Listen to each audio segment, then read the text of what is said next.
कि सर्वशक्तिमान प्रभु हम सबको ये मौका दिया कि हम परमेश्वर की उपस्थिति में आए, उसके उपकारों का धन्यवाद करें और खुदा के जलाली नाम को महिमा दें। हम लोग कई बार जब आत्मा में चलते हैं और कई बार आत्मा में चलते चलते हम कई बार शरीर की चीज़ों पे आ जाते हैं, और कारण है कि शरीर की इच्छाओं पे जब मन लगाते हैं, जो आत्मा में प्रभु के साथ बातचीत थी, आत्मा में प्रभु ने चलना था, उसकी कमी के कारण मनुष्य के जीवन में बहुत सारी चीजों का सामना। इसलिए हमारी आत्मिकता को मुझे बढ़ाना कैसे है, फिर से मेरे आत्मिक जीवन को मैं फिर से मजबूत कैसे कर सकता। और सिर्फ यही नहीं कि मेरे लिए इतना ही काफी है कि मैं प्रार्थना करने वाला व्यक्ति हूं, पर उस जीवन के अंदर आत्मिक तौर के अंदर जो चीजें हैं उसमें आज कई लोग फॉर्मेलिटीज तौर पे प्रभु को लेते हैं। जो आत्मिक तौर में बात है परमेश्वर के साथ में चलना और प्रभु की मौजूदगी में, आज बहुत से विश्वासी हैं, और अगर देखा जाए तो आत्मा जो खुदा की आत्मा के द्वारा ही हम चल सकते हैं, और आत्मिक तौर पे चलने वाला व्यक्ति ही परमेश्वर के घर का राज्य में दाखिल हो सकता है। वो हमारे कर्म या धर्म के काम करने के मुताबिक नहीं होगा गलत। इसलिए एक रिमाइंडर है हमारे लिए फिर से कि हम उस आत्मिक तौर को फिर से क्या है, रिन्यू करें। तो आज मैं सुबह वॉक कर रहा था, मैं देख रहा था एक बाज बैठा था, बुढ़ा बाज था, बुजुर्ग बिल्कुल, जैसे उसका बाज में सीटी को दिखाया, मैं कहीं बाज बैठा था, और वो इतनी देर तक काफी बड़ा था, देखने में उसको देखता रहा कि अभी करेगा क्या।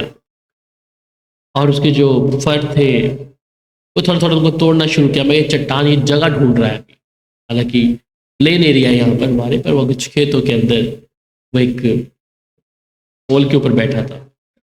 मैं जितनी बार वो कर रहा, मैं उसको देख रहा था, मैं कहा ये क्या करेगा, क्योंकि उसके फर जो थे वो तैयार थे अब गिरने के लिए, और वो बार बार अपनी गर्दन पीछे घुमा रहा, कभी इधर देख रहा। मेरे को लग रहा है कि ये स्थान ढूंढ रहा है, जगह ढूंढ रहा है कि क्या करे, अपने शरीर को, फरों को दोबारा से निकाले, अपनी चोंच को दोबारा से तोड़े, अपने जो उसके पंजे हैं, नाखून, उसको फिर से तोड़े, और फिर से क्या करे, वो रिन्यू करे, उसको तलाश में है।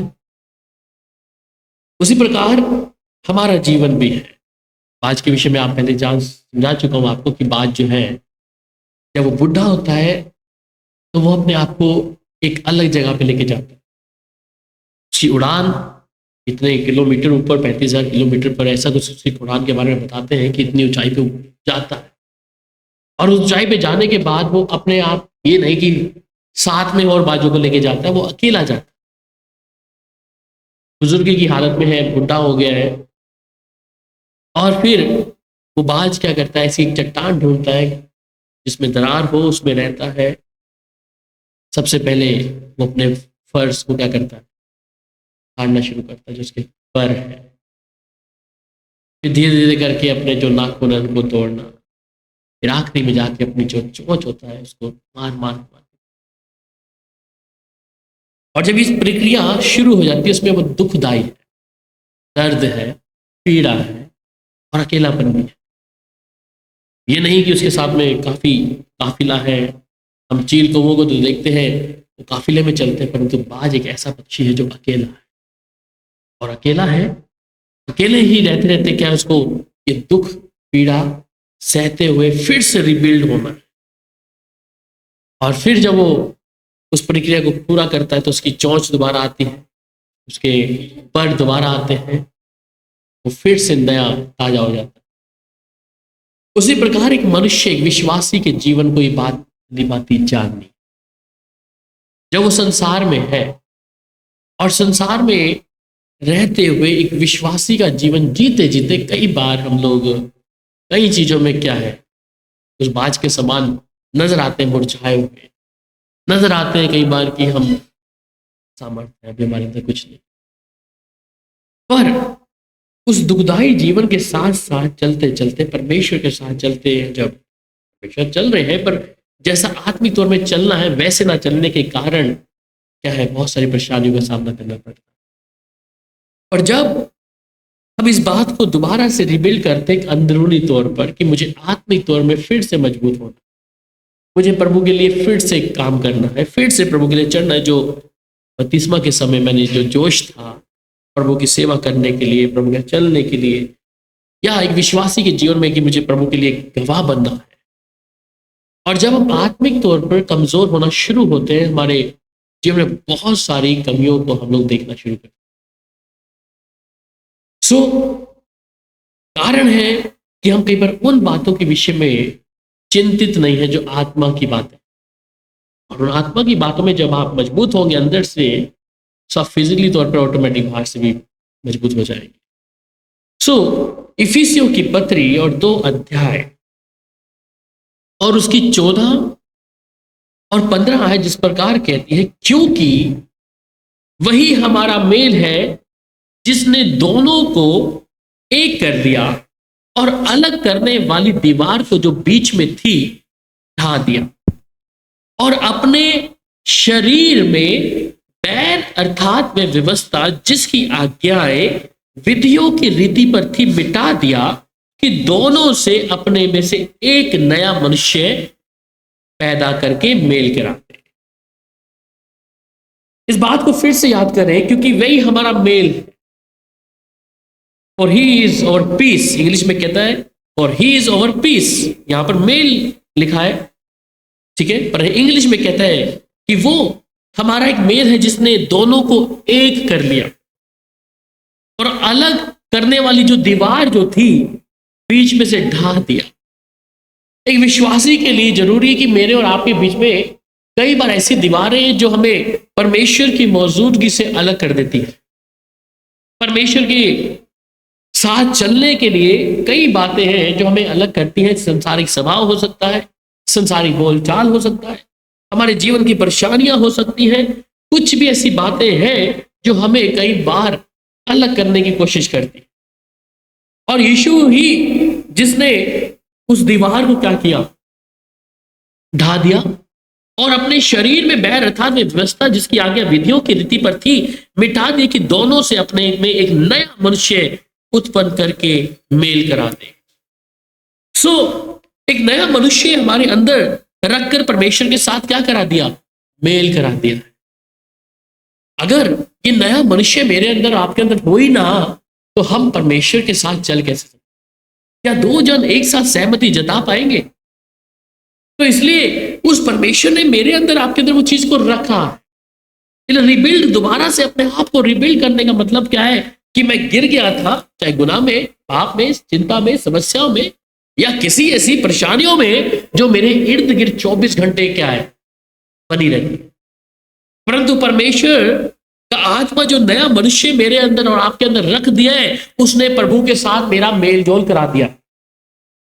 और जिस प्रकार यूहन्ना 3 अध्याय और उसकी 3 आयत में कहता है, वहां पर साफ तौर पे कहता है, यीशु ने उसको उत्तर दिया कि मैं तुझसे सच सच कहता हूं कि यदि कोई नए सिरे से ना जन्मे तो परमेश्वर के राज्य को देख नहीं सकता। अब हम लोग यहां बैठे हैं, सब लोग कहेंगे हम नए सिरे से जन्मे हुए हैं। ठीक है, एक बार जन्मे होंगे जब आपने पाप से मुंह मोड़कर पश्चाताप करके प्रभु के साथ चलने की कोशिश करी। आपने उस समय लगाया कि प्रभु मैंने गुनाह किया, अब मैं आज से क्या है तेरे साथ चलूंगा।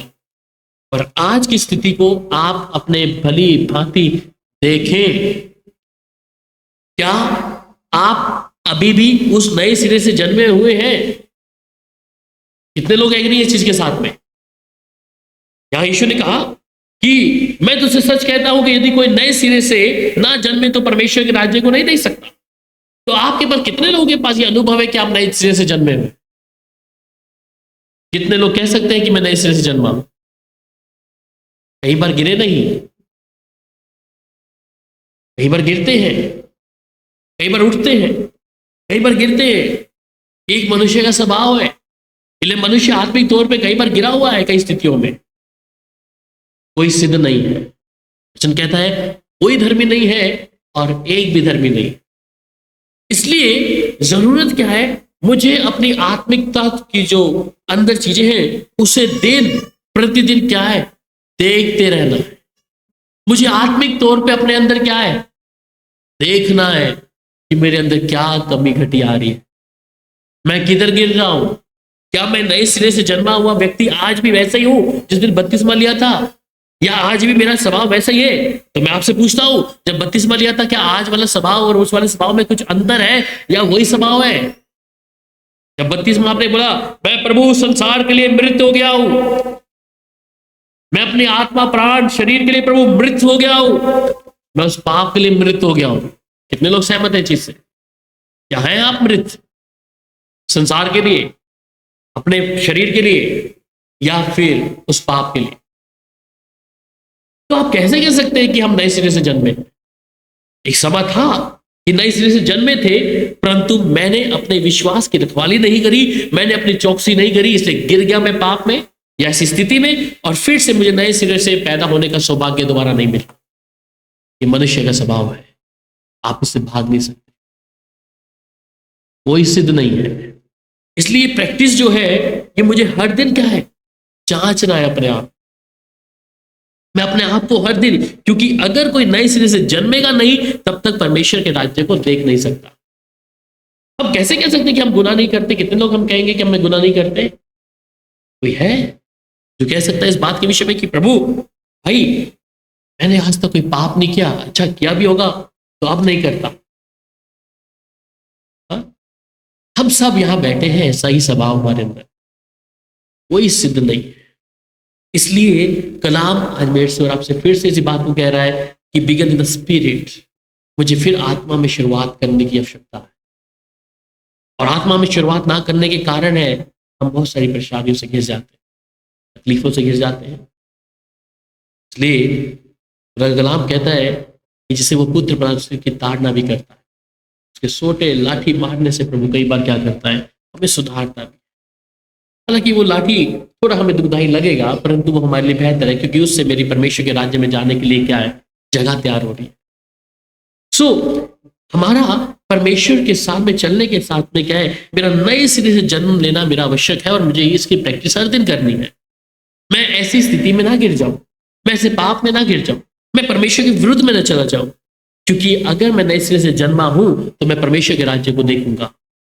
अय्यूब इस बारे में बहुत अच्छे तरीके से कई बार कहा, जैसे मैंने प्रार्थना में कहा कि अय्यूब के जीवन में बहुत सारी परेशानियां थी, और अय्यूब के जीवन में जब ये परेशानियां थी, अय्यूब दुखी है, परेशान है, चिंतित है, शरीर साथ नहीं दे रहा, सब कुछ समाप्त होने की दशा में, फिर भी एक मेरे को उसकी ये बात बहुत अच्छी लगती है, वो कहता है मैं एक दिन परमेश्वर के चेहरे को देखूंगा। उसे मालूम है अगर मैं मर भी जाऊं तो मैं परमेश्वर के चेहरे को देखूंगा। आज मैं और आप भी यहां पर हैं, और अगर हमारे जीवन के आयु के दिन समाप्त हो गए, हम कह सकेंगे कि प्रभु मैं तेरे चेहरे को देखूंगा? बड़ा मुश्किल है बोलना, क्योंकि मुझे और आपको अपनी कमियां पता है, मुझे अपना गुनाह मालूम है। इसलिए मैं कैसे कह पाऊंगा कि प्रभु मेरे काम तो किसी भी प्रकार से मुझे सही नहीं ठहरा रहे, मेरे जितने काम है प्रभु मुझे सब में दोषी ठहरा रहे मुझे, और मैं कैसे तेरे चेहरे को देखूंगा, मैं कैसे परमेश्वर के राज्य में दाखिल हूंगा? इसलिए मनुष्य को ये बात भली भांति जाननी है कि मैंने अगर उसके चेहरे को देखना है, उसके राज्य में प्रवेश करना है, मेरे काम मैं अभी सुधार लूं। हम गिरते हैं उठते हैं, गिरते हैं उठते हैं, ये स्वभाव है मनुष्य का पाप में। और ये पाप हमें परमेश्वर से दिन प्रतिदिन दूर करता जा रहा है, परमेश्वर की हजूरी से दूर करता जा रहा है। इसलिए जब हम इस बात को भली भांति जान लेंगे, प्रभु मेरे अंदर कोई ऐसी बात नहीं है जो अच्छी हो, मेरे अंदर जो आता है सब बुरा ही है प्रभु, इसलिए मुझे आवश्यकता है कि मैं नए सिरे से जन्मूं, कि मैं तेरे राज्य में, तेरे परमेश्वर को राज्य में देख सकूं, परमेश्वर के राज्य में जाकर मैं उसे देख पाऊं उस दिन। मैं इतना प्रैक्टिस, इतना जरूरत क्या है, मैं इतना समय प्रभु के साथ प्रार्थना करना क्यों है? क्या ये कि मैं उसके चेहरे को ना देखूं? क्या मैं उसके घर में ना रहूं? हम क्यों प्रभु की हजूरी में हैं? यही कि हम प्रभु के साथ रह पाए। इस संसार में मेरे लिए, आपके लिए बहुत सारी परेशानियां तो है, दुख भी है, निराशा भी, पर हम इस बात पर तसल्ली कर दें कि मेरे काम मुझे दोषी नहीं ठहरा सकते अगर मेरा जीवन प्रभु के साथ ठीक है तो। और ये आत्मा आपके अंदर जो मनुष्य आपके अंदर रख दिया है, नया मनुष्य जो आपके भीतर रखकर उसने मेल करा दिया प्रभु के साथ। हम निग्लेक्ट नहीं कर सकते उस चीज को कि प्रभु तो है ही हमारे साथ में, पवित्र आत्मा है। जब हम गुनाह कर रहे हैं, प्रभु की मौजूदगी से अलग जा रहे हैं, तो कैसे हम कह सकते हैं कि परमेश्वर के अंदर और नया वो मनुष्य मेरे और आपके अंदर है। और अगर वो नया मनुष्य तो मेरे अंदर आपके नहीं है, तो हमारा मेल मिलाप भी प्रभु के साथ में नहीं है। और मैं अगर नए सिरे से नहीं जन्मा, नया बर्थ नहीं मैंने पाया, तो मैं परमेश्वर के राज्य में कैसे जाऊंगा, कैसे उसे देखूंगा। अय्यूब जानता था इस बात को, क्योंकि वो परेशानी में था। उसको मालूम है मेरे काम कैसे, इसलिए लिखने की ताकत रखता है, बोलने की ताकत रखता है। उसे मालूम है मैं सर्वशक्तिमान परमेश्वर के विरुद्ध में कोई पाप नहीं किया। इसलिए परमेश्वर का कलाम वहां पे साफ तौर पे कहता है कि अय्यूब अपने समय का धर्मी व्यक्ति था। इसलिए वो इसको घोषणा के साथ कहता था कि मेरे अंदर कोई ऐसा पाप नहीं है कि जिससे मैं दोषी ठहरूं। शरीर साथ नहीं देना, बच्चे चले गए, जब सारी जायदाद खत्म हो रही है, परंतु इस बात के विषय में फिर भी तसल्ली रख के बैठा है, मैं एक दिन परमेश्वर के चेहरे को देखूंगा। एक व्यक्ति तभी कह सकता है जब वो निर्दोष हो अपनी खुद की नजर में। अगर वो खुद की नजर में निर्दोष नहीं है, तो उसे लगता है कि सपना ही रह जाएगा, वो मेरी जगह तो नर्क में ही है। इतनी मेहनत क्या है प्रभु के पास आने के लिए। तो ये मनुष्य को जानना जरूरी है कि जो मनुष्य मेरे अंदर रखा है परमेश्वर ने, वो ही मेरा मेल करा सकता है। और मेरे को नए सिरे से जन्म लेने का जरूरत है, और इसको मैंने हर दिन अपने जीवन में क्या है, जांचना है। मैं अपने जीवन को देखना है, क्या मेरा कोई काम परमेश्वर के मुताबिक है या नहीं है। और कारण क्या है कि जब हमारा काम, हमारा स्वभाव के अंदर कई चीजें परमेश्वर के मुताबिक नहीं होती, उस कारण परमेश्वर का डंडा कई बार चलता है हम सबके लिए। परमेश्वर इस दुख को इसलिए कहता है कि ये जो पल भर का कलेश है, उस बड़ी महान महिमा को प्रकट करेगा। शायद हमारे जीवन में दुख परेशानियां हो सकती है, परंतु उसके बाद अगर हम इसमें रह गए और इसमें अपने गुनाहों को, पापों को मान लिया, पश्चाताप करते प्रभु के चल लिए, तो परमेश्वर के दिन उस घर के अंदर जो परमेश्वर का राज्य है, उसमें मैं और आप प्रवेश कर सकते। और अगर हम इधर ही अपने स्वभाव में, प्रभु तूने मेरे साथ ऐसा क्यों किया, मेरे साथ ऐसा किया, जरूरत नहीं है। एक मनुष्य का यह आत्मिक तौर पे मजबूत होना और आत्मा में चलने के लिए बहुत जरूरी है। वहीं पर पहला पत्रस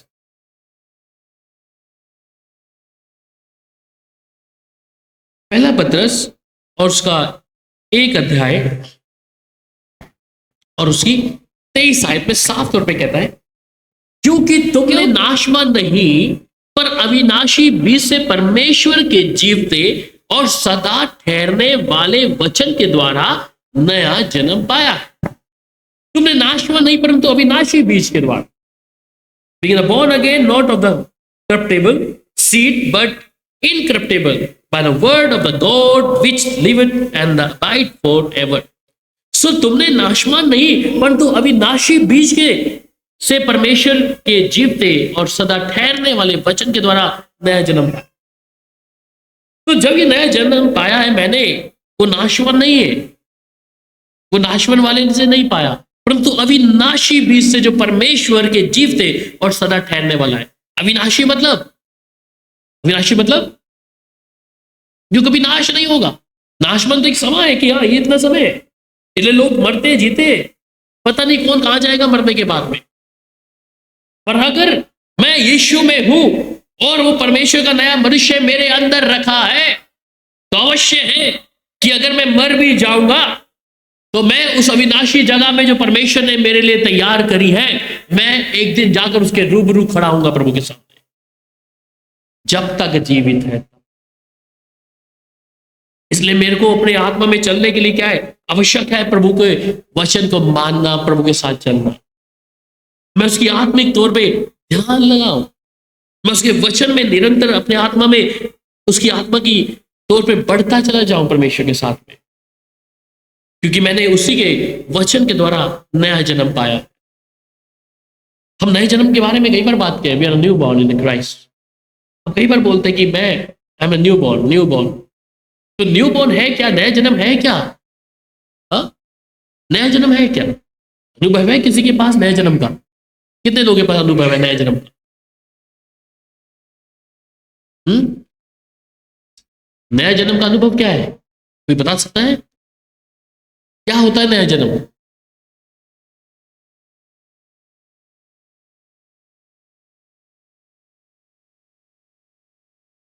हम्म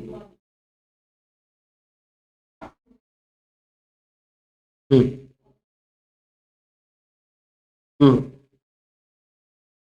हम्म और नए जन्म का अनुभव कितने लोगों के पास है?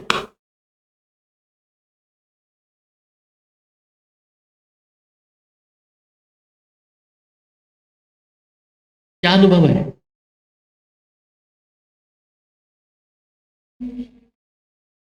हम्म पुरानी चीज छोड़कर नए हो गए, जो पहले करते थे अब नहीं करते, और कुछ कुछ बातें अभी भी हमने पुरानी वाली रखी हुई है, तो इससे हम कहेंगे कि नया जन्म का अनुभव नहीं है। नया जन्म है, एक नया व्यक्ति जब नहा के निकलता है एकदम से, ठीक है, उसमें कोई गंदगी नहीं दिखती। वैसे ही जब प्रभु में हम आते हैं तो नया जन्म क्या है? मैं जो आपका कपड़ा आप जब नहाते हैं उसी कपड़े को दोबारा नहीं पहनते आप, है ना? उसे वॉशिंग करने के लिए, वॉश करने के लिए कह रहे हैं, किसी मशीन में डालने, किसी जगह पर रख देंगे। आपका अंडरवेयर से लेके हर चीज जो आप अंदर पहनते हैं कपड़े, ये तमाम चीजें क्या है, नहाते वक्त आप उसे उतार कर रख देते हैं। आप एक नया चीज पहनते हैं कि अब मैं अगर आज कलीसिया में आया हूं तो मैं नहा धोकर अच्छे से, मैं कपड़े वो जो कल पहना था वो आज नहीं पहना क्योंकि वो गंदे हैं। पर एक स्वभाव एक मनुष्य का कि उस कपड़े को वैसा का वैसा रखकर जो उतार के आए थे, और आज सुबह फिर जाके वही दोपहर को वही पहन लेने हैं। तो मनुष्य का स्वभाव भी क्या है, कई बातों में वो सोचता है कि चलो मुझे दोबारा धोना पड़ेगा, इससे एक दो कपड़े को एक बार मैं दो बार पहन सकता, पर वो आप पहन तो लेंगे, उससे आपको बीमारी लग सकती है, कुछ फंगस आ सकता है। यही मनुष्य के अंदर है, जिस कपड़े को आपने उतार दिया है एक नहाते वक्त, और जब आप नए सिरे से जन्म ले रहे हैं, उन चीजों को जिनको आपने छोड़ दिया, उसकी फिर इच्छा दोबारा से अपने इस नए जन्म वाले जीवन में बिल्कुल भी हरगिज एक भी चीज नहीं रखना, एक भी चीज नहीं रखना। अगर वो चीजों को आप दोबारा रखें वो आपके लिए दुखदाई हो जाएगी, आपके लिए दुखदाई हो जाएगी। क्यों? क्योंकि आपने नहाए हैं परंतु आपने फिर से उस चीज को पहन लिया। इसलिए एक विश्वासी के जीवन में जरूरी है इस बात को ध्यान रखते, अगर मैं नए सिरे से जन्म लिया है तो मैं अब पुरानी बातों की ओर बिल्कुल भी ध्यान नहीं दूंगा। ऐसा होना बड़ा मुश्किल है एक विश्वास के जीवन में, एक इंसान के तौर में, क्योंकि कई खूबियां हैं वो इतनी जल्दी छूटती नहीं है, कई चीजें इतनी जल्दी से जाती नहीं।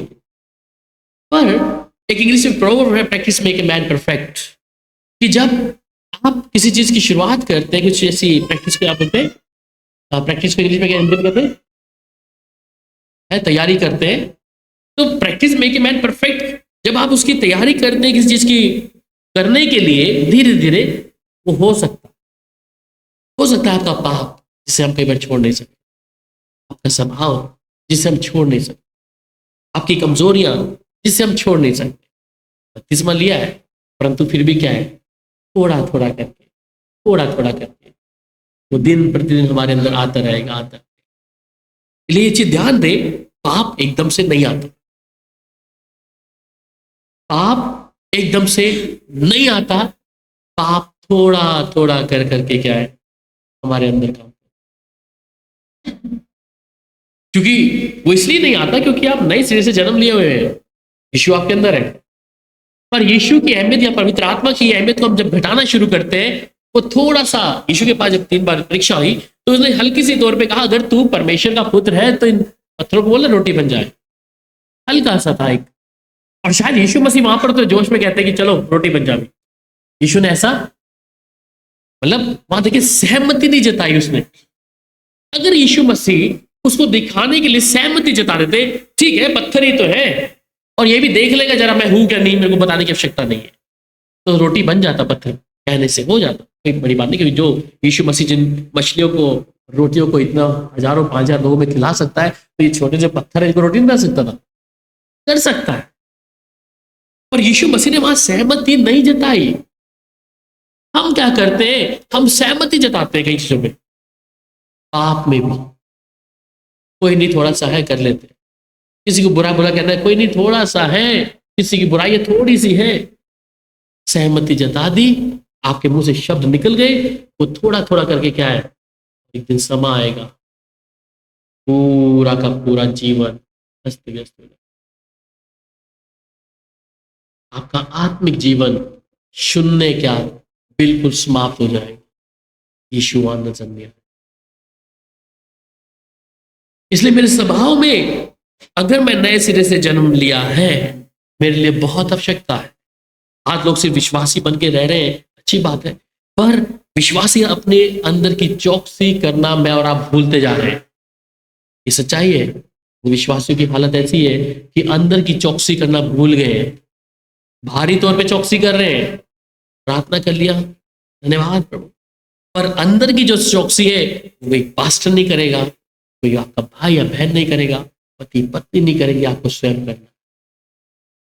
ये अंदर की चौकसी, आपके विचारों की चौकसी, आप जीवन से क्या कर रहे हैं, अंदर क्या आ रहा है। वचन तो साफ बोलता ना कि जो अंदर से आ रहा है सब कुछ क्या है, शुद्ध। और जो मनुष्य के अंदर सब कुछ जो होता है वो क्या है, बुरा ही उत्पन्न होता है। मनुष्य के अंदर अच्छी चीज नहीं आती, सही बताऊं तो। बेशक वो मनुष्य देख रहा है, क्योंकि अगर नए सिरे से जन्म नहीं लिया तो वो अंदर से बुरा ही आएगा। परंतु गलातियों के अनुसार, गलातियों की पत्री में से लिखता है जो प्रभु यीशु में 5:24 में, कि जो मसीह यीशु के उन्होंने अपने आप को, अपनी लालसाओं को सूली पे चढ़ा दिया है, तब हो सकता है, तब हो सकता है कि आपने अपनी इच्छाओं को, लालसाओं को सूली पे चढ़ा दिया, ठोक दिया उसको, तब हो सकता है। पर अपनी लालसाओं और इच्छाओं को अभी तक सूली पे नहीं चढ़ाया, तब तक नहीं हो सकता। तब तक क्या होगा, बार बार आप कभी आत्मिक तौर पे होंगे, कभी गिरावट होगी, कभी आत्मा में मजबूत होंगे, कभी कमजोर होंगे, कभी प्रार्थना में बड़े मजबूत होंगे, बड़ी कमजोर हो जाएंगे, विश्वास में अपनी कुश्ती अच्छी लड़ेंगे, परंतु बाद में कमजोर हो जाएंगे। सिचुएशन जो है वो चलता रहेगा, क्योंकि सही जगह पे, जड़ पे अभी कुल्हाड़ी मारी नहीं है। जब कुल्हाड़ी सही जगह पे मारेंगे, उसको काट के फेंकना। हम काट के फेंकते नहीं है, हम सकते हैं कि चलो इसको रख लेते हैं, कोई बात नहीं।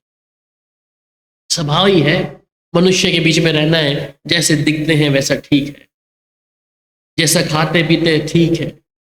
समझौता, आपके समझौता के कारण क्या है, आपको आत्मा में घटी महसूस हो जाएगी, गिरावट नजर आ जाएगी।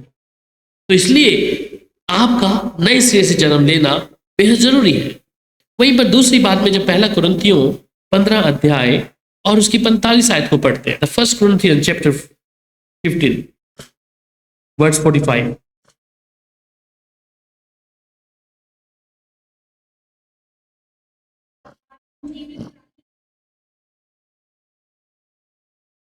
जी हाँ। सो ऐसा लिखा भी है कि प्रथम मनुष्य अर्थात आदम जीवित प्राणी बना और अंतिम आदम जीवनदायक बना। तो जो आदम शुरुआत तौर पे हम लोग देते हैं, वो जीवित प्राणी तो बना, जीवित है। The first man Adam was made a living soul, जीवित है। पर एक जीवित चीज है तो उसको मरना भी है, ठीक है। जिसको जो चीज पैदा हुई है मरेगी, चाहे वो लिविंग है, जीवित है, या लिविंग है, ठीक है। जो चीज चल रही है, चाहे वो पंखा है, लाइट है, या सृष्टि में जो चीज है, अगर कोई भी चीज है उसका कभी ना कभी क्या है, अंत भी है। इवन बाइबल में साफ तौर पे कहती है सूरज चांद सितारे जो है ये भी पिघल जाएंगे एक समय आएगा, ये धरती भी खत्म हो जाएगी एक समय आएगा। तो जिस चीज को रखा है वो एक दिन समाप्त भी होगा। पर एक चीज है जिसके विषय में कहता है अंतिम आदम, जो जीवनदायक और आत्मा पर, यीशु मसीह। वो यीशु मसीह की वो जीवन दायक आत्मा जो है, यीशु मसीह जो अंत समय तक है, जिसका कोई अंत नहीं, जो कभी खत्म नहीं हो। और परमेश्वर की घोषणा भी ये है कि जब हम अपने यीशु पर विश्वास लेके आते हैं, यीशु के साथ चलते हैं, तो अवश्य है कि हम जीवनदायक उससे हमें बनाया भी है। हम मर भी गए तो अभी हमें मालूम है ना कहाँ जाएंगे, हम अपने पिता के पास अपने यीशु के साथ राज्य करेंगे। और उधर जाना इतना आसान भी नहीं है और इतना मुश्किल भी नहीं, क्योंकि मेरा निर्णय, आज का निर्णय मेरा वहां जाना मुकर्रर करेगा। मेरा आज का निर्णय मेरा वहां रहना मुकर्रर करेगा। इतना मुश्किल भी नहीं है कि हम नहीं जा सकते, और इतना आसान भी नहीं। मुश्किल इसलिए नहीं है क्योंकि वो परमेश्वर हमारे लिए हर चीजों को हमारे लिए पर्याप्त मात्रा में दिया, समझ, बुद्धि, विवेक, ज्ञान। आसान इसलिए नहीं है क्योंकि हम अपने स्वभाव को छोड़ना नहीं चाहते, हमारे चाल चलन को छोड़ना नहीं चाहते, क्योंकि कलाम साहब कहते जहाँ तेरा धन होगा वहां तेरा मन लगा रहे। हम उन बातों को छोड़कर प्रभु के साथ चल ही नहीं सकते।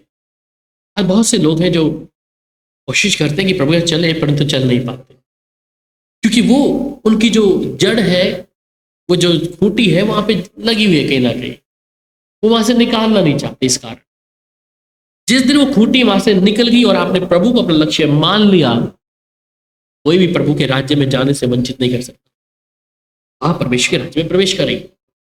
इसलिए उस आदम के द्वारा जीवन सोल तो हुआ, is the man Adam was made a living soul, वो एक जीवित प्राणी बना।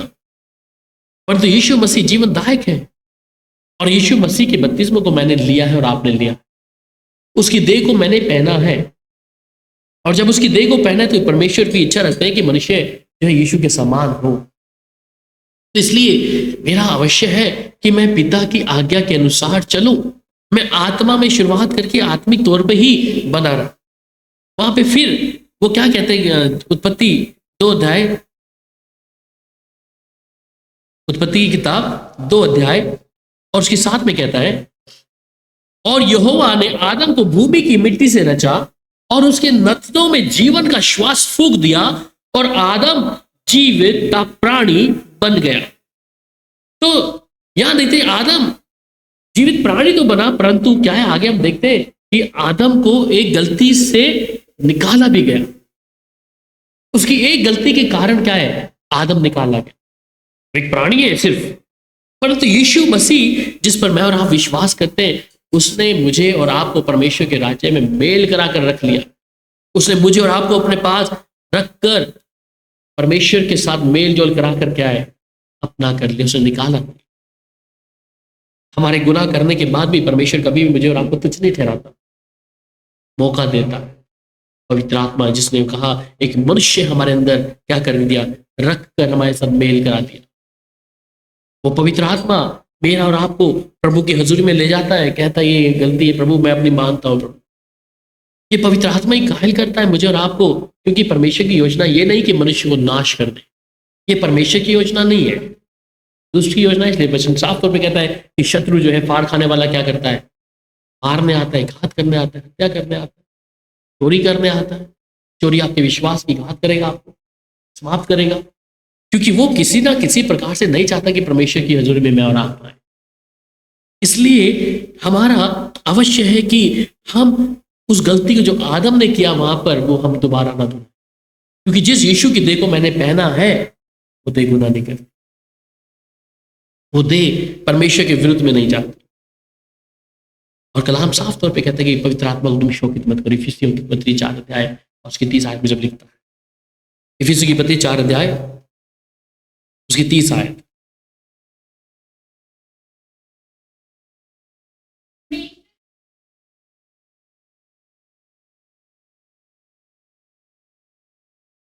तो उसको शोकित नहीं कर सकते।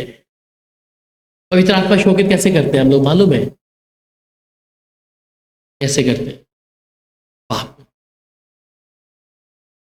जब एक व्यक्ति पाप करता है तो पवित्र आत्मा क्या करता है, शोकित हो जाता है। ये पवित्र आत्मा मेरे अंदर आपके अंदर रखा क्यों है, कि ये परमेश्वर के साथ मेल मिलाप कराए। ये उस दिन के लिए रखा गया जिस दिन तुम छुटकारे के दिन के लिए छाप दी गई है तुम्हारे को, और हम इसी पवित्र आत्मा को क्या करते हैं, शोकित करते हैं। कब, कैसे, हमारे स्वभाव से, हमारे बोलचाल से, हमारे जो सोच विचार है उससे। किस चीज के लिए पवित्र आत्मा मुझे दिया और मैं इससे क्या कर रहा हूं, मैं इस पवित्र आत्मा को ही अपने जीवन से क्या कर रहा हूं, दूर करता जा रहा हूं। ये पवित्र आत्मा मुझे दिया कि मैं प्रभु के सामने आकर उस दिन जब परमेश्वर का पुत्र बादलों पे मुझे लेके जाए और मैं निर्दोष ठहरूं उस दिन। पौलुस क्या कहता है कि मैं उस कलीसिया को तैयार कर रहा हूं कि जिस दिन दूल्हा आए तो मैं दुल्हनों को उसके सामने दे सकूं। और हमने अगर पवित्र आत्मा को ही शोकित कर दिया है, मुझे नहीं लगता कि एक विश्वासी है। अगर हमारे स्वभाव में, हमारे जीवन में ऐसी कुछ बातें हैं जिसे पवित्र आत्मा पसंद नहीं करता, बार बार वो कर रहे हैं, हम शौकित कर रहे हैं पवित्र आत्मा को। एक रिमाइंडर है मेरे लिए और आपके लिए, हमारे लिए और आपके लिए रिमाइंडर क्या है कि हम कई बार पवित्र आत्मा को शौकित किया है, हमारे कामों के द्वारा, हमारे स्वभाव के द्वारा, हमारे पाप के द्वारा, हमारे बोल चाल के द्वारा, हम जो खाते पीते हैं उसके द्वारा हमने कई बार पवित्र आत्मा को शौकित किया है। और ये पवित्र आत्मा दिया गया इसलिए कि उस दिन के लिए ही छाप दी गई है हमारे लिए। इसलिए पवित्र आत्मा के विषय में जानना है, सिर्फ ये सोचकर नहीं कि मैं एक विश्वासी हूं, मेरे लिए काफी है भैया, इतना मैं प्रार्थना कर लेता हूँ 3-4 टाइम, मेरे लिए काफी, इतना काफी नहीं है।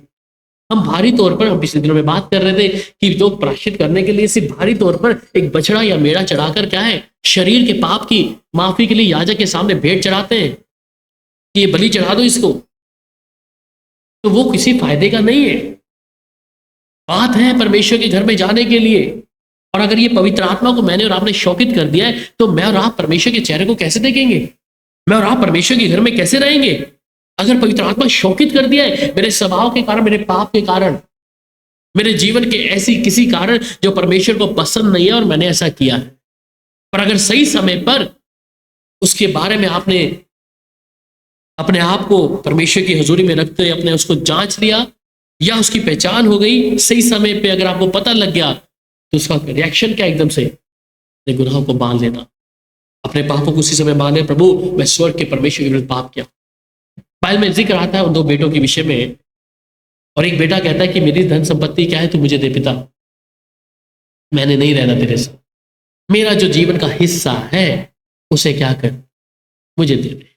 बाप मना नहीं करता, बाप क्या कहता है, उस हिस्से को लाकर अपने छोटे बेटे के हाथ में धरता है, कहता ठीक है तू जा। और ये जब जाता है तो क्या है इसके विषय में, अच्छे से जाता है, खाता पीता है, यार दोस्तों के साथ समय बिताता है। और जब इसी के यार दोस्त इसके धन को लेके चले जाते हैं और ये मारा मारा फिरता है इधर उधर, खाने के लिए भोजन नहीं, अंत में जाके एक जगह काम मिल जाता है, सूरों की देखभाल करना और वही खाना खाना। मन कहीं ना कहीं दुखी है, निराशा में है। ये खाना पीना तो हमारे जो नौकर है वो भी नहीं खाते, ऐसा जो मुझे खाना पड़ा, पर मन में उदासी है। मतलब कि मन में एक पश्चाताप इस बात का उसको हुआ, आहान हुआ कि मैं गलत किया है।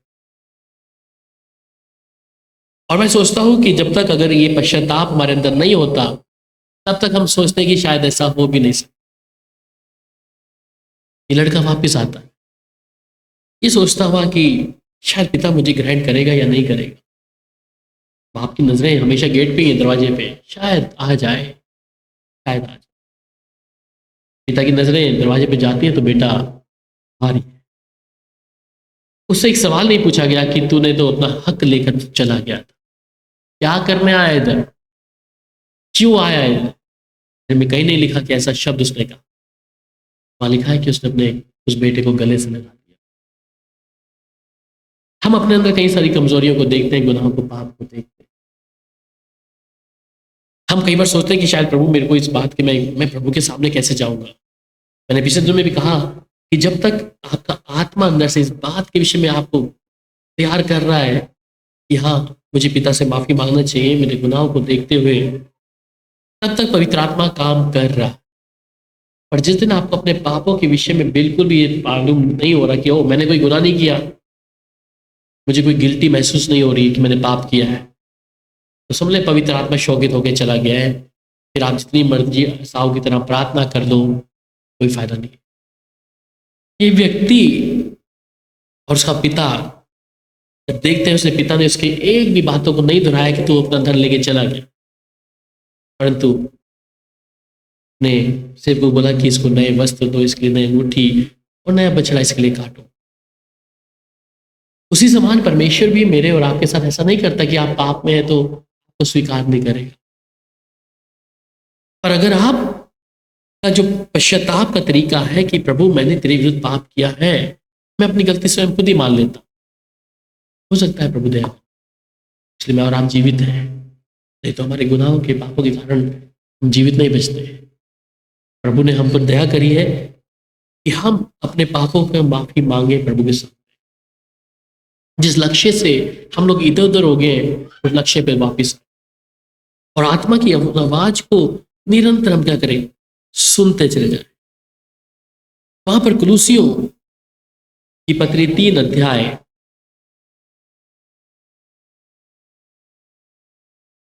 और उसकी 10 आयत में जिस प्रकार कहता है, और नए मनुष्यत्व को पहन लिया है जो अपने सृजनहार के स्वरूप के अनुसार ज्ञान प्राप्त करने के लिए नया बनता जाए।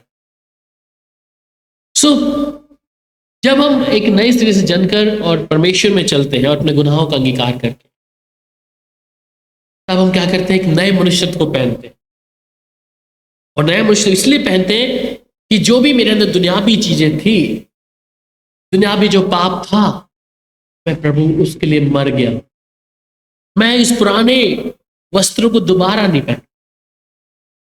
इसलिए बाइबल में प्रकाशित वाक्य में साफ तौर पे कहते हैं ना कि तुम्हारे जो कपड़े उजले हो, और वो धन्य जिन्होंने अपने वस्त्रों को उजला रखा, कि वो परमेश्वर के राज्य में जब दाखिल होंगे तो परमेश्वर सर्वशक्तिमान प्रभु को देखेंगे। इसलिए मैं नए मनुष्यत्व को जो पहन लिया है, जो अपने सृजनहार के स्वरूप के अनुसार ज्ञान प्राप्त करने के लिए नया बनता जा। हम नए तो नहीं बन रहे, परंतु हम वापस रिवर्स आ रहे हैं। एक था समय जब हम नए बने थे, हम सोचा कि प्रभु तू मेरा लक्ष्य है, मैं दाएं बाएं नहीं मुड़ना प्रभु, मैं सिर्फ तेरे साथ चलना। मैं तेरी आवाज को सुनकर अपने कानों में प्रभु जैसा तू मुझे आदेश देगा वैसा मैं चलते जाता। एक समय था, पर आज जब हम दुनियावी तौर में आ गए, संसारिक स्वभाव में हम आ गए, और हम मन आत्मा प्राण प्रभु के लिए कभी भी जिज्ञासा नहीं रखता, परंतु हम संसार के स्वभाव में अपने आप को क्या व्यस्त कर लिया। परंतु जब नए मनुष्य को पहन लिया है, जो अपने सृजनहार के स्वरूप अनुसार ज्ञान प्राप्त करने में हम नए बनते जाएंगे, उसमें चेंजेस होता जाएगा, नया बनते जाएंगे आत्मा में। जहां हम आज हैं उसमें हमारी आत्मा में हम मजबूती लाएंगे, हमारी आत्मा में हम फलवंत होंगे, हर बातों में नया बढ़ता जाएगा जब आत्मा में अगर हम चलेंगे तब। नहीं तो वैसे जैसे थे वैसे के वैसे रहेंगे। अगर आप चाहते हैं कि मैं और आप आत्मा में मजबूत हो, हमें उसकी आत्मा के उस नए वस्तु को मनुष्य को पहन लेना है। आज हमारी कमियां जो दिख रही है प्रभु के सामने बोल के, प्रभु ये मेरी कमियां थी, अब तक मैंने किया, प्रभु जी क्षमा कर प्रभु, मैं स्वर्ग के परमेश्वर के विरुद्ध पाप किया। योड़ाव पुत्र भी यही था, उसने कहा मैंने अपने पिता के विरुद्ध पाप किया, और ये कमी उसके अंदर घटती रही, चलती रही, बोलती रही उसको कि तू अपने पिता के घर में वापिस जाएगा। पता नहीं मेरा पिता मुझे स्वीकार करेगा या नहीं करेगा, शायद मेरा पिता मुझे कोई काम ही दे दे काम करने के लिए, परंतु पिता ने उसके लिए वही हक रखा है जो हक उसको देना था। इसलिए पिता ने आपके लिए जो मुकुट रखा है वो मुकुट आपके लिए है। बेशक पाप में गिरे होंगे, स्वभाव आप कई बार गिरे होंगे, कई बार उठे होंगे, परंतु परमेश्वर ने वो मुकुट आपके नाम कर रखा है। जब आप प्रभु के साथ चलेंगे, जब आप प्रभु की इच्छा के अनुसार अपने आप को प्रभु के हाथ में सौंप देंगे, वो मुकुट जो वायदा परमेश्वर ने किया है कि वायदे, वो मेरे लिए और आपके लिए। उतार चढ़ाव है, गिरना उठना है, पर इसका मतलब ये नहीं कि प्रभु ने मुझे आपको छोड़ दिया। इसलिए उस नए मनुष्य को मैं पहनकर क्या हो, मैं नया बनता जाऊं। ठीक है, सो मेरा स्वभाव हर चीज क्या हो, प्रभु के आत्मा के तौर पर, उसके वचन के तौर पर क्या है, निरंतर निरंतर प्रभु की आवाज को सुनता हुआ मैं उसके साथ चलता रहूं। इसलिए वो फिर कहता है इफिसियों 4:24 में कि वो नए मनुष्य तत्व को पहन लो जो परमेश्वर के अनुसार सत्य की धार्मिकता और पवित्रता में सिरजा गया है। ये 3 चीजें यहां पे देख लीजिए। एक विश्वासी के लिए, एक विश्वासी के लिए कितना जरूरी है कि नए मनुष्य तत्व को पहन लो, और जो परमेश्वर के अनुसार सत्य की धार्मिकता और पवित्रता में सिरजा गया है। हम लोग कई बार अपनी पवित्रता को नहीं संभाल पाते, सत्य और धार्मिकता को भी नहीं ले पाते, और वो तो साफ कहता है कि बिना पवित्रता शुद्धता के तो मुझे कदापि देख नहीं पाओगे। हम जानते हैं हम धर्मी नहीं है, हम पाप में गिर जाते हैं, परंतु आज परमेश्वर फिर से नोक कर रहा है, आपको मेरे को नोक कर रहा है वचन के द्वारा कि हम वो प्रभु चाहता है कि हम सत्य की धार्मिकता और पवित्रता में जो सिरजा गया उसमें बने रहे। ये परमेश्वर की पहली एक इच्छा है, ठीक है ना। प्रभु डिमांड रखता है मनुष्य से पवित्रता की, हम लोग उसी में कई बार सिद्ध नहीं होते। बाहर में कितने लोग हैं जिन्होंने पवित्रता की चलने की कोशिश करी परंतु गिरे, कई लोग गिरे बाइबल में।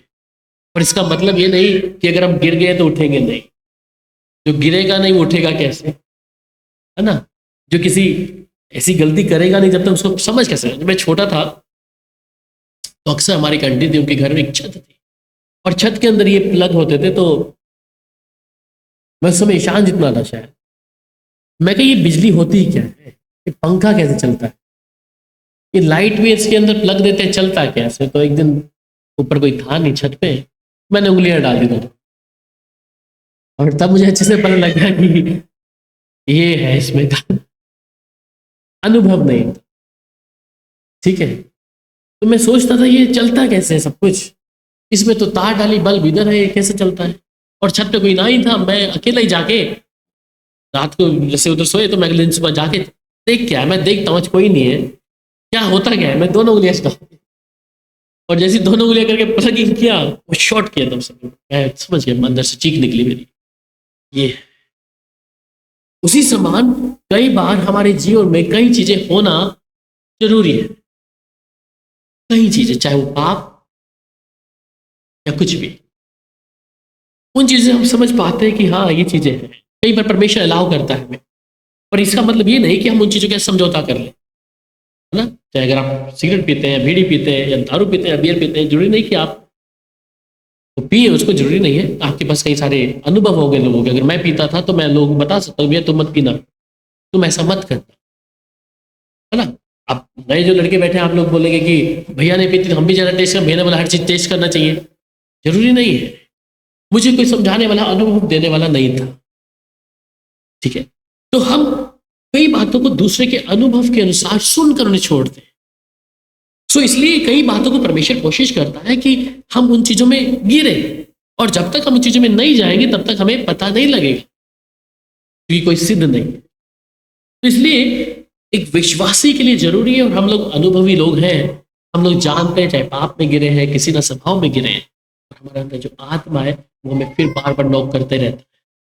इसका मतलब ये नहीं कि हम गुनाह करें या पाप करें, पर प्रभु हमें आज फिर से नॉक कर रहा है, ठीक है। मेरे साथ पढ़िए दोबारा से 2 कुरिन्थियों 4 अध्याय की 16 है।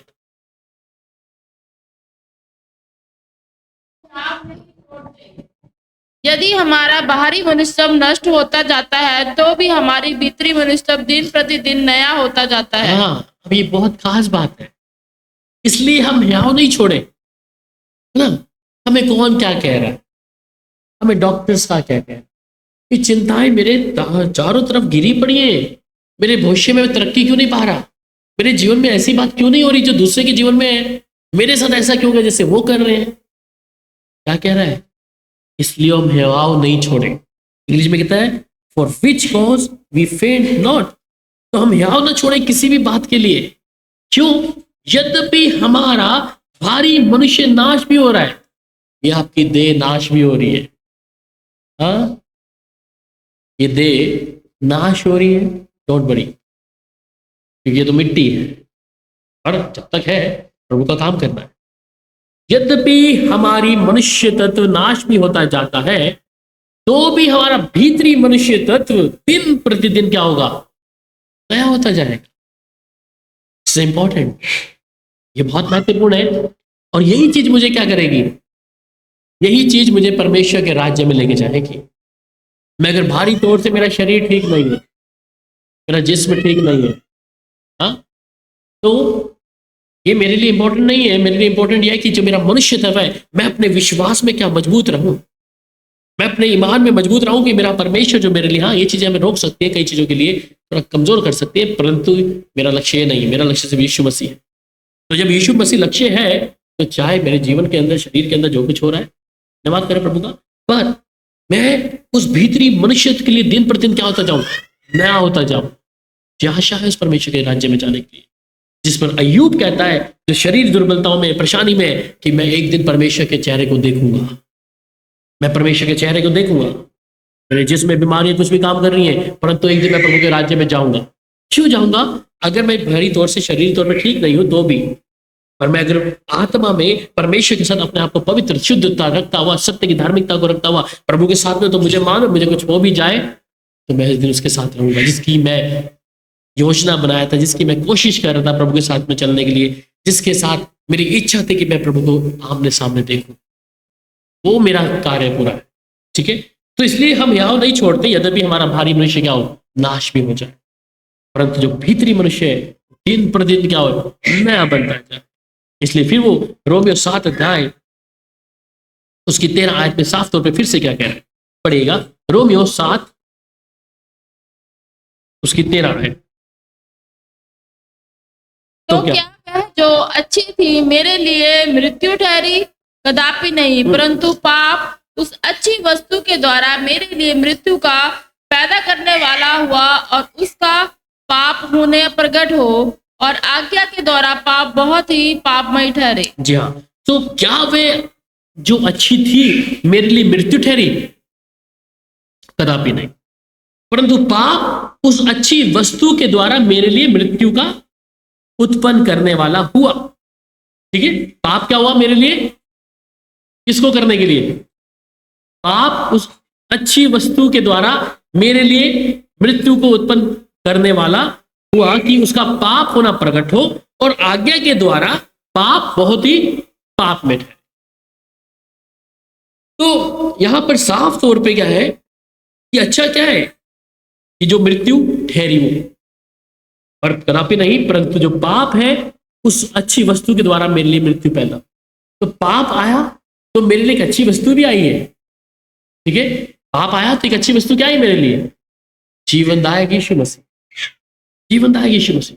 शायद पाप नहीं आता तो फिर क्या होता, जान नहीं पाते प्रभु को, परमेश्वर के साथ मेल जोल नहीं होता, सब आते किधर जाते कुछ नहीं पता लगता। पर पाप आया, और पाप मुझे क्या दिखा रहा है? अगर मेरा स्वभाव पाप में है तो मैं उस पाप को, मुझे परमेश्वर के और नजदीक लेके आ रहा है। कई बार टेम्पटेशन जो है, परीक्षा मुझे और नजदीक लेके आती है प्रभु के, परेशानी हमें, और जब दुख कांटा चुभता है तो हम फिर प्रभु के और नजदीक आते हैं।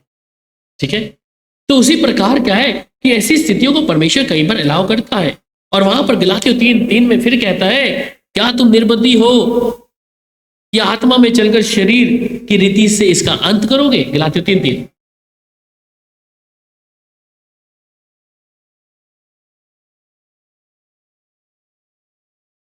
क्या तुम ऐसे निर्बुद्धि हो कि आत्मा की रीति पर आरोप करके अब शरीर की रीति पर अंत करोगे? तो अब ये साफ सोच लीजिए, जो कहते हैं नए सिरे से जन्म लिए लोग, जो नया जन्म पाए लोग, आपने शुरुआत बहुत अच्छे तरीके से करी, मैंने भी करी, हमने आत्मा में शुरुआत करी थी, परंतु आज हम किस पे चलेंगे? शरीर पे। तो कहते तुम निर्बुद्धि हो क्या, आत्मा की रीति पर आराम करके अब शरीर की रीति पे इसे अंत कर दोगे? हमने आत्मा में शुरुआत करी कि प्रभु आज से तू मेरा परमेश्वर है, तू मेरी चट्टान, मेरा दृढ़ गढ़ है, मेरा छुपने का स्थान है। शुरुआत में हम बहुत जोर से बोले, पर जैसे दुख, निराशाएं, परेशानियां, बीमारियां हमारे इर्द गिर्द आ गई, फिर हमारा स्वभाव, हमारी बातें कम होनी शुरू हो गई। फिर हम आत्मा में ना रहते हुए शरीर पे आ गए कि मेरे जीवन का हिस्सा तो यही था, ये बीमारी तो मेरे हिस्से में आनी ही थी, ये परेशानी तो मेरे परिवार में आनी थी, ये चिंताएं तो उम्र के तौर पर बढ़नी ही थी, ये दुखदायी जीवन मेरे जीवन में तो आना ही था। आत्मा में क्या शुरुआत करी थी? यीशु मेरा गढ़ है, यीशु मेरी चट्टान है, यीशु मेरा किला है, वो मेरी नजात है, वो मेरा छुपने का स्थान है। परंतु आत्मा में चल के अब क्या आ गए? शरीर में आ गए। ये तो हिस्सा है एक बीमार व्यक्ति के जीवन का, हम भी हो गए। नहीं, मैं कभी भी इस चीज को समझौता नहीं करता, मेरा स्वभाव है, चाहे कुछ भी है, हम समझौता करेंगे नहीं। हमने आत्मा में शुरुआत करी और आत्मा में रहेंगे हम लोग। शरीर में आकर हम समझौता करते हैं, मुझे ऐसा करना पड़ेगा, नहीं करूंगा, यीशु का लहू मेरे लिए काफी है। हाँ, कई बार उस बीच में पाप में गिरे हैं, मैंने जड़ पर उधर ही मारना, वो मैं कई बार नहीं मारते हम लोग। मैंने जो आत्मा में शुरुआत करी ठीक है, पर अगर जो मेरे कामों के द्वारा, मेरे प्राण के द्वारा, मेरी इच्छाओं के द्वारा जो मैंने सर्वशक्तिमान परमेश्वर की वचन में अपनी कुछ ऐसे पाप के स्वभाव को लाया है, मैं उससे क्या करना है? उसे हटाना है, उसके कारण मेरे जीवन में परेशानी, उसके कारण मेरे जीवन में तकलीफें, तो मैंने उन चीजों को क्या करना है, उन्हें हटाना है, परंतु आत्मिक तौर पे मुझे मजबूती रहना है। और ये आपको बलवंत करेगी, आपको शक्तिशाली करेगी, आपको सामर्थ्य देगी। परंतु अगर आप आत्मा में चलकर शरीर में इन चीजों को अंत करोगे तो फिर क्या फायदा। एक व्यक्ति ऐसे ही तो है ना, शुरुआत में जोर जोर से हालेलुया सब कुछ बोलना, परंतु जब दुख परेशानी आती है फिर तो हालेलुया भी नहीं बोला जाता, फिर तो चर्च में भी आने के लिए मन नहीं करता। क्या मिलेगा प्रभु की हजूरी में? इतने साल हो गए अभी तक तो कुछ हुआ नहीं, अब क्या होगा? बीमारी वहीं की वहीं है, तकलीफें वहीं की वहीं है। वो तो मेरे पाप के कारण। परमेश्वर इस बात को हमें रिमाइंडर के तौर पे देता है, अगर मैं प्रभु के साथ चलूंगा तो मेरे जीवन का हिस्सा होंगी। मैं एक ही बात जानता हूं, जो विश्वास में परीक्षा उसी की है, जो विश्वास में नहीं है परीक्षा उसकी नहीं है। इसलिए मैं अपने विश्वास की चौकसी करता हुआ जो आत्मा में मैंने जिस रीति से आरंभ किया था, मैं उसे आज फिर से वैसे चलाऊंगा। कि मेरा और आपका एक निर्णय आज होना है कि प्रभु जो मैंने आत्मा में शुरुआत करी थी ना, वो आत्मा में आज भी शुरुआत करनी। और जब आप ऐसा करेंगे, मैं कहता हूं तुम उकाबों के समान उड़ोगे। तकलीफें चिंता होगी परंतु आपके इर्द गिर्द आएंगे नहीं। जब आप इस रीति पे दोबारा से आ जाएंगे, मैं आत्मा में चलना है, मैं दाएं बाएं मुड़ के नहीं देखना मुझे लोग क्या कह रहे हैं, डॉक्टर्स क्या कह रहे हैं, परेशानी क्या कह रहे हैं, मेरे अपने क्या कह रहे हैं, मुझे वो देखने की आवश्यकता नहीं। मैं तेरी ओर निहारूंगा। इसलिए जब मैं अपनी आंखें पर्वत की ओर लेके जाऊंगा, मुझे मालूम है मेरी सहायता वहीं से मिलेगी। अगली आयत में क्या कहता है? रोमियो 8 अध्याय उसकी 4 से 8। रोमियो 8 की व्यवस्था की विधि हम में जो शरीर के अनुसार नहीं वरन आत्मा के अनुसार चलते हैं पूरी की जाए। 8 तक। क्योंकि शारीरिक व्यक्ति शरीर की बातों पर मन लगाते हैं परंतु आध्यात्मिक आत्मा की बातों पर मन लगाते हैं। शरीर पर मन लगाना तो मृत्यु है परंतु आत्मा पर मन लगाना जीवन और शांति है। क्योंकि शरीर पर मन लगाना तो परमेश्वर से बैर रखना है, क्योंकि ना तो परमेश्वर की व्यवस्था के अधीन है और ना ही हो सकता है। और जो शारीरिक दशा में है वह परमेश्वर को प्रसन्न नहीं कर सकते। हालेलुया। सो कहते हैं इसलिए कि व्यवस्था की विधि हम में जो शरीर के अनुसार नहीं वरन आत्मा के अनुसार चलते हैं पूरी की जाए। तो इसलिए जो व्यवस्था की विधि क्या है, जो शरीर के अनुसार नहीं है कि हम शरीर के अनुसार है तभी ऐसा होगा, परंतु आत्मा के अनुसार है। और आत्मा कह रहा है क्योंकि शारीरिक व्यक्ति क्या है, शरीर की बातों पर मन लगाता है, परंतु आध्यात्मिक आत्मा की बातों पर मन लगाते हैं। और शरीर में जो मन लगाता है वो तो मृत्यु है। शरीर के लिए मन लगाना क्या है? मैं इसे पालन पोषण कैसे करूं, मैं इसे खाना पीना कैसा खिलाऊं। हमने भी खाना पीना खाया तो बीमार हो गए, ऐसी चीजें डाली पेट में तो बीमार हो गए। इसलिए हम शरीर के बारे में कई बार सोचते हैं, इसको मैं इस जुबान के तेज को मैं करने के लिए क्या करूं, ऐसा करूं तो क्या है। ध्यान दें, शरीर पे मन लगाना तो मृत्यु है। जिसने शरीर दिया इसकी चिंता करने वाला भी परमेश्वर है। लोग कहते हैं कि ये एक्सरसाइज कर लो, वो कर लो, और जिसने शरीर दिया है, और मैं की बात जानता हूं, जिसने शरीर दिया वो बेहतर जानता है इस विषय में। हम जड़ जहां कुल्हाड़ी मारनी है वहां नहीं मार रहे, हम कहीं और मारते जाते हैं। ठीक है। सो इस बात को ध्यान दे कि हम किन चीजों को पालन पोषण कर रहे हैं। और साफ तौर पे कहते हैं परंतु आत्मा पर मन लगाना जीवन और शांति। परंतु आज आत्मा पे मन लगाने के लिए मेरे पास समय नहीं है, प्रभु के साथ बातचीत करने का मेरे पास समय नहीं है, क्योंकि शरीर पर मन लगाना तो परमेश्वर से बैर रखना है, क्योंकि ना तो परमेश्वर की व्यवस्था के अधीन है और वो हो भी नहीं सकता। और जो शारीरिक दशा में है वे परमेश्वर को प्रसन्न नहीं कर सकते। अगर मेरे अंदर शारीरिक ऐसी कोई भी इच्छा है तो मैं परमेश्वर को प्रसन्न नहीं कर सकता किसी भी तरीके से, जितना मर्जी जोर लगा लो। आत्मा के द्वारा शरीर की क्रियाओं को मुझे मारना है, और अक्सर हम मार नहीं रहे।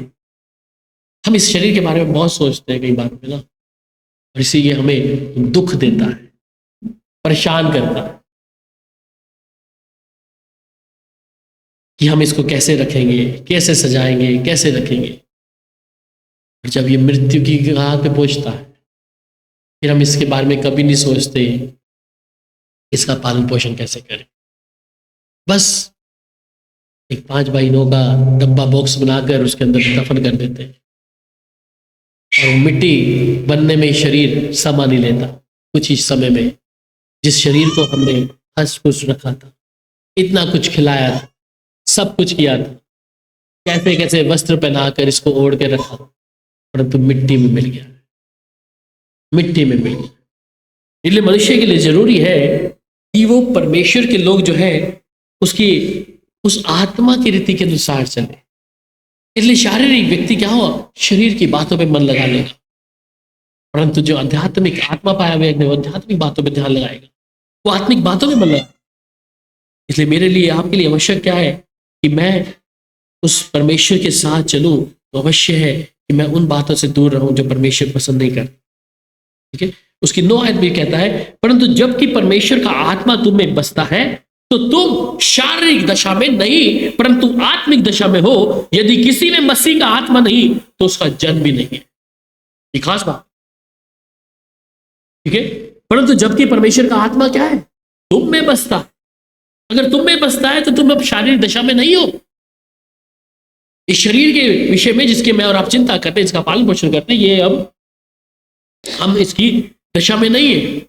अगर आत्मा हमारे अंदर बसता, अगर आत्मा को शोकित कर दिया चला गया वो अलग बात है, फिर कौन बसा है अंदर आप जानते। यदि किसी में मसीह का आत्मा नहीं तो उसका जन्म भी नहीं।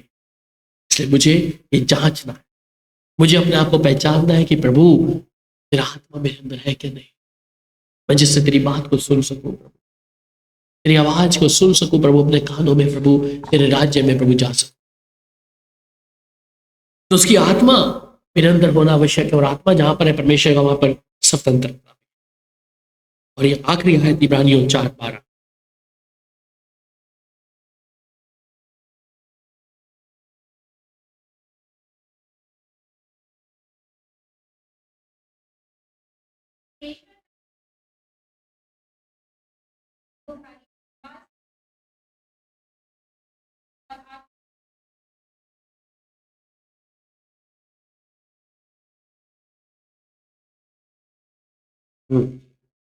ये परमेश्वर का वचन क्या है, हमें क्या करता है, जीवित है, प्रबल है,